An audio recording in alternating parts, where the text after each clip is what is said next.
Hi, this is Bill Hartzer, and this is the Digital Marketing Podcast with Bill Hartzer. And today is May 7th, 2020, and I'm here. I have the pleasure of having Michael Stebbins from OMCP, the Online Marketing Certified Professional Organization, OMCP.org. So tell me a little bit about OMCP, and I'd also like to hear a lot about your background and how you got into digital marketing. Oh, thanks, Bill. It's good to be here. Thanks for having me. Sure. I got into this, like you, I was building websites in the late 90s, but for mine, they were actually on an intranet. They were inside of the network at Silicon Graphics, who had a great development platform for web pages and websites. And so that was just kind of developing websites. But what really got me into the digital marketing realm was writing Perl scripts to measure web logs in order to find out whether my go-to ads, later Overture, whether those ads were really performing. Those went to a bunch of other companies who started using my scripts. And I realized I didn't want to be in the business of maintaining a bunch of Perl scripts. I was really in the business of growing companies. And so I went looking for a place to send everybody, did a search, and guess what? Here in Santa Cruz, John Marshall had just started a company called ClickTracks, and they had this great overlay view and web analytics tool. I met with John for coffee. Showed him what I built, was blown away by what he and Steven had built for ClickTracks. And, after we both shared a little bit, I think it just dawned on us both that we should work together. I joined John to grow ClickTracks to acquisition. That went very well. And then I think, you and I were talking before, at the closing dinner for that acquisition, Lisa, John's wife, patted my hand and she said, "Michael, the next one's yours. I want my husband back." And so I started Market Motive. And our original idea was to teach digital analytics. In fact, hardly anybody knows that that's what the name really meant. Market Motive. It teaches the motive of the visitors to your website. But there's something I do when I start every business, and that is I call the prospective buyers and I say, what budget would you cut or take from in order to buy what I'm thinking of doing? And Bill, it was almost unanimous. They said we wouldn't, which is kind of what I needed to know, right? Sure. And so this idea of teaching digital analytics kind of fell over. And but what's great is that you have a good relationship with your market. They would offer things and they would say, "Yeah, well, Michael, but I would buy it if you had superstars teaching SEO, and if you had superstars teaching paid search or digital advertising. And if you do that, we would take it from our advertising budget and we would buy your training."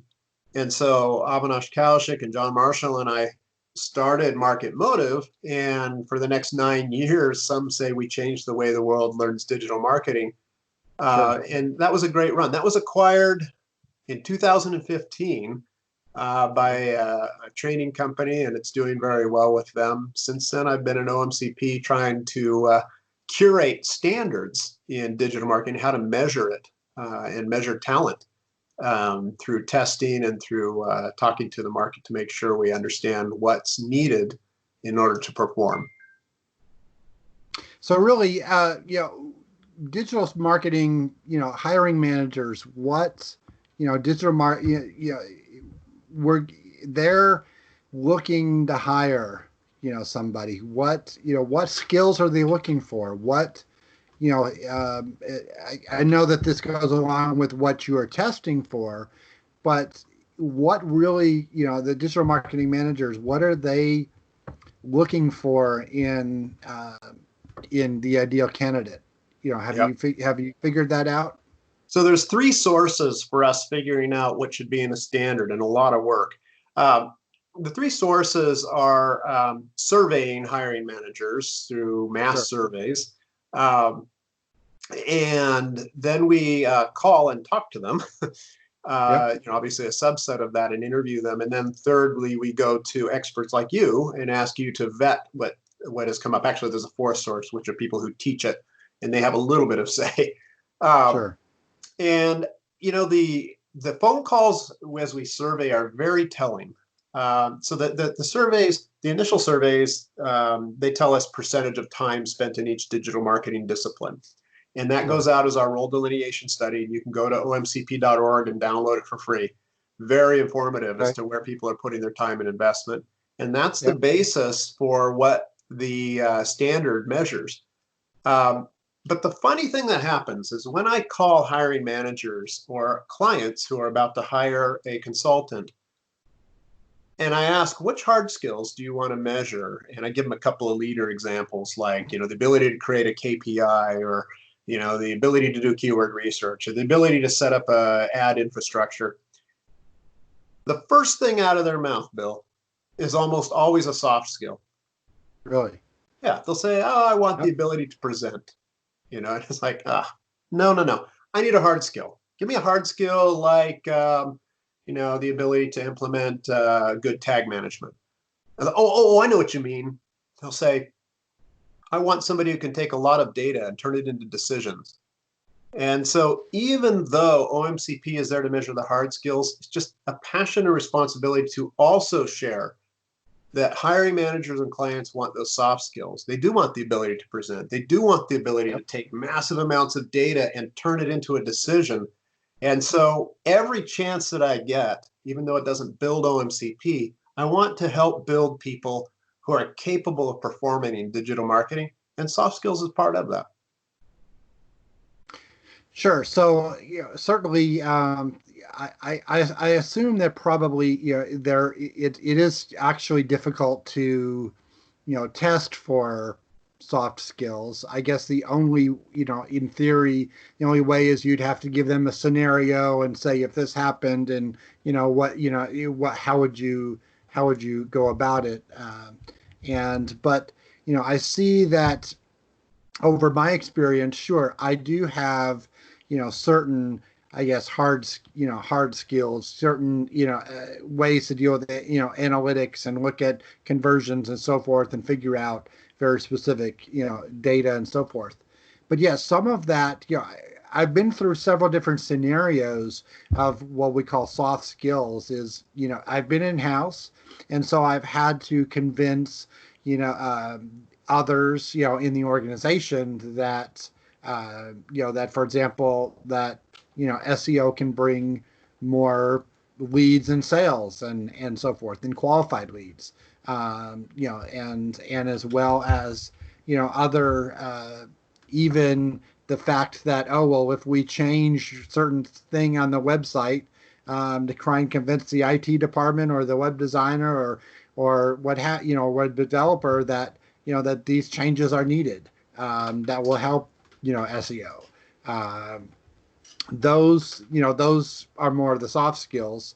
And obviously then looking at clients, dealing with, if you're at the agency level, you would need certainly some project management skills, or, depending on how the agency is set up, there's there are a couple of different ways agencies are set up, and one way being that, you have an SEO person, that, that may do several things. They may do, they may be essentially the client manager and always talking to the client, and then they also do the work, and they also, maybe do the reporting as well. Then there's, so then there's another way so those different types of skills are needed, certainly dealing with clients. Then we Yep. get into a situation where some agencies are set up as that is a little different, where they have people specifically do reporting, then they have people specifically doing the work, and then another person is actually talking directly to the client. And so there's certainly those different skills are needed. And I would say they're more business related skills, and you're mentioning them as soft skills. And sure, where now we come down to, okay, well, the hard skills being, okay, can you actually, like going and getting your Google Ads or test or Google Ads certification, where they actually ask you about about match types and negative keywords and so forth. So the way, let me understand a little bit more about OMCP and how it works. So you're not necessarily, I understand you're not necessarily training people. You're actually just testing and certifying. Is that correct? Yeah. So we're an accrediting body for training that adheres to the standards. So if you look around, you'll find over 900 universities and colleges who teach to OMCP standards now, including training institutes all over the world. And they find it as a great way to make sure that somebody who graduates has the skills that the digital marketing world is looking for in terms of the hard skills. Sure. So it's number one, an accrediting body. So obviously it's not going to train. A lot of people confuse certification because the word is overused, right? They say, oh, I got certified. I'm a certified marketer because I passed a HubSpot course. Actually, HubSpot has pretty good courses, but that's a platform course completion, right? That's good. In fact, you can earn certification renewal credits by doing, Blueprint, Facebook, and HubSpot, Hootsuite, and all these courses. If they're good, you can earn credits. But a true industry certification is really curating what people need to be successful in the industry, and they do it in a very humble and hardworking way by interviewing people like you, interviewing hiring managers, and making sure that the experts in the industry look at what we're testing for and say, yeah, that's it. So a good industry certification will check experience. They're going to check education and training. They're going to make sure that people are up to date, that their reputation's clean. And the part that everybody thinks about is, can I pass that test? What's in the test? And who has a right to come up with a test that measures what I've been doing since 1999? And boy, I agree. But there's really two categories of people who are working out there in digital marketing. There's those who started as you did and learned and have experience that I don't think any education system is going to be able to match. You have built up the industry, as a lot of others have, who you and I both know from the speaking circuit. But what about the people who are just coming out of college, and in what way can we help them tell the industry, I have the hard skills, or somebody who's been practicing for a while and they want to be recognized and say, hey, I've been tested and had my experience and education verified by industry association. So there's no secret that OMCP models after the Project Management Institute. Earning your PMP says that you understand project management to a degree that's very challenging and can practice. In fact, it hasn't been really widely announced, but the former CEO of PMI has joined as an advisor now and is helping OMCP adhere to good standards and testing those things. So to answer, a long way to answer your question, it would put us in the same category as training companies who are claiming a certification. If we did training, it would make us compete with them. So the way you can tell a true industry association is that they don't do money grab or try and make their training appear to be a certification, but indeed they accredit others. Great. So let's change gears a little bit. SEO measurement methods. Let's talk a little bit about that. So we all hear now, we're not really supposed to be watching rankings and actually just, checking rankings and using, better rankings as a method to verify that we're, doing well for SEO, on the SEO side. I'm guilty, just as probably a lot of others are, that I have probably about, maybe a dozen or so keywords across, multiple sites that, I just like to see it, how I am doing. I'm not really too concerned about whether I'm, ranking third, fourth, or fifth, or first, or whatever. I'm more interested personally in big gains, whether, some page or our article that I wrote, a couple of years ago, all of a sudden went from second page to the first page all of a sudden, or some change, or on the other side, on the other hand, is something where I'm ranking fairly well for a keyword or a few keywords, and all of a sudden it's dropped, very drastically. So maybe I need to go back and look at that content and see if something is changed, or whether or not all of a sudden there's a problem with the page. And the page, I've, I've, web servers sometimes just have an issue, or I've seen WordPress where a plugin update is just Yes. made a change on a site, and all of a sudden it was affected. So I guess there are some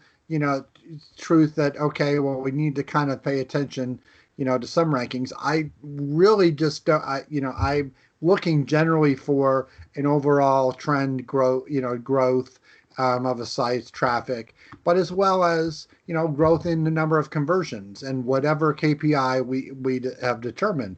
If it's a news website, we're looking for page views, and so that might and be that the fact that people are actually reading content. And versus, and as long as, however, another small business might be just looking for, as long as their phone keeps on ringing, and and so forth, and they're happy with their SEO, and we keep on forward. If all of a sudden the phone stops, well, I probably, I get a call, and we need to figure something out. So what are some other, I guess, SEO methods or to measure, how well we're doing in digital marketing? Sure. And there's that wonderful phrase, what gets measured gets done, Yep. right? And Sure. so what I just heard you describing are measurements that will help you make decisions on what to change on the site, right? Very Yep. valid and important. And actually, that's where the most fun is, right? Because you can test Yep. something and it'll make a difference. Then, having been in web analytics for a while, there's another category which I call measurement for entertainment. Sure. It's just because I'm curious, and that is Yep. okay, and it's a lot of fun, right? And we can take those stats and set them aside and take a break and say, I wonder how my team's doing, right? But if it doesn't lead to a decision, then it's measurement for entertainment. There's a real important distinction, right? Now, let's say we're doing measurements for decisions. Key differentiator, it's two bins. It's either in the bin of what am I going to change on my online presence, meaning my web Yep. pages or links or whatever, right? What am I going to do? So if the measurements tie into that, great, okay? And then there's the other category of how am I going to influence other people to do what I need them to do? What Okay. stats am I going to use for that? So for the first category, how am I going to change my online presence? You mentioned, conversions. Yay, good. And you and I talked before a little bit. There's also backing up a little bit in the funnel, because sometimes if only 3% of the people coming into my website are converting, I might need to get a better statistical base by moving up and looking for micro conversions and behaviors that show that Sure. I'm getting people who are engaged. And so that can mean Yep. scroll depth. I love doing scroll depth. Did they watch more than 30% of a video? Did they click to other pages in the site? That's valid. But you choose what indicates that this is an engaged visitor. And that's a great way to decide what to do on the website. Now, on the other side, and this was a big wake-up call for me, getting in the trenches and helping a fairly large Fortune 50 company with their SEO. It was just a great reminder that those soft skills and people skills that we were talking about before were what mattered more. So in that case, what I did was came up with an aggregate score of how many links did that content generate, what's the dwell time on that page, and then put that into an aggregate score. Maybe we'll count the visits. That's okay. We'll put that in, multiply them all together with some weighting, and give an author score to the authors of that content. Sure. And it turns out that in that competitive ranking venture, that caused the people who were generating the content to be competitive and generate better content that was stickier. So in that case, measuring what caused people to change their behavior was key, because I tell you, I wasn't going to be able to change what went on the website any other way. Sure. And then, then we also look at though search intent. So, and we know over the years, I have paid attention to the fact, just the change in plural word versus a singular word versus, whether a keyword is, or the words are reversed, or whether, it could be the same, the same long tail keyword, movers Dallas, or movers in Dallas, or Dallas movers. And that can, that's just one random example, but changing the order and can actually have a completely different meaning. And so the same, when we look at, for example, a B2B website, there's a big difference between people looking for information about a topic and versus somebody who's actually in that mode of they're looking for a service provider. Yes, informational query versus transactional query. Yes. And so then we kind of have to, tailor our content a little bit versus that. And so, for example, if we look at SEO, just looking at the word search engine optimization, they're probably looking for information about SEO. They're not really looking necessarily to buy. But if they're looking for search engine optimization company or search engine optimization service, that is a completely different intent. And so that way, that at the higher level, we go one further. Then we take, then they're clicking, so we have to take into account, that content, and maybe change our content a little bit to gear towards keywords that are actually going to embed, to bring it a better searcher intent tailored to what we're offering. If that is the case, of we're looking for, somebody then to search, to click, and then convert. Right. And, adding on to that, Bill, another fun thing that I encourage people to measure is to A/B test your meta description, or even your page title, because between just arguably 40 to 60% of the time, your page title or your description that you chose will come up in the SERPs. Other times, Google or the search engine will decide what they put there for you. But in that case, you have a reasonable sample base to look at click-through rate, and that's where your volume is. And you can very quickly tell which phrasing, which meta description is actually influencing those people who might be doing a transactional query, to come to the site and engage and stay a while. Sure. So we're just about out of time. So tell me a little bit, how can we learn more about the OMCP and getting certified, and say we're a digital marketer that we know, we've been doing this for a couple of years and I should just go ahead and take the test and get certified. So how do we get in touch with you, and how do we get that ball rolling to get certified? Well, I think there's folks who've been doing this for a while, and a lot of them, they have the clientele and the experience that they need. To them, I would think the only motivation to take the OMCP exam is pure curiosity. Is there a place that I have a hole, or a place that I don't know?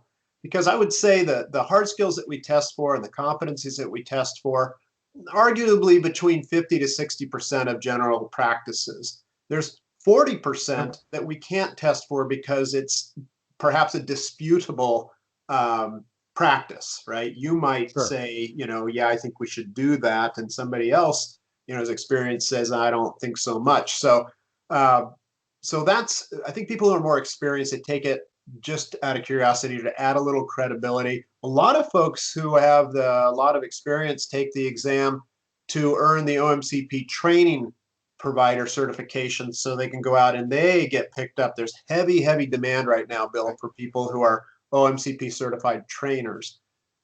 Sure. Then for folks coming out of college or maybe who have a few years experience and they just want a designation that shows that they really do know their hard skills and that they have the experience and education already verified by an independent institute.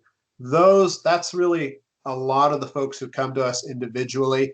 They come to the website, they choose either the OMCA, which is conceptual, it's good for managers, we understand how to hire, or they go for the OMCP, which has specialty designations in 2 disciplines to prove that they're a working professional actually implementing these things. Sure. And then lastly, there's another category where a lot of consumer brands and agencies are requiring OMCA level certification for their staff, for their account managers, for their brand managers, where everybody has to pass the OMCA in order to keep going within that organization. And we really enjoy those because it gives us an incredibly strong statistical sample base to see how your test results might compare to how people are doing in the rest of the world in each discipline. Sure. So the site is omcp.org, correct? That's right. And and your Twitter is Michael Stebbins. That's right. And so that's the way we can get in touch with you. Thanks again for joining me this afternoon on the Digital Marketing with Bill Hartzer podcast. An absolute pleasure. Okay, thanks. All right, thanks, Bill.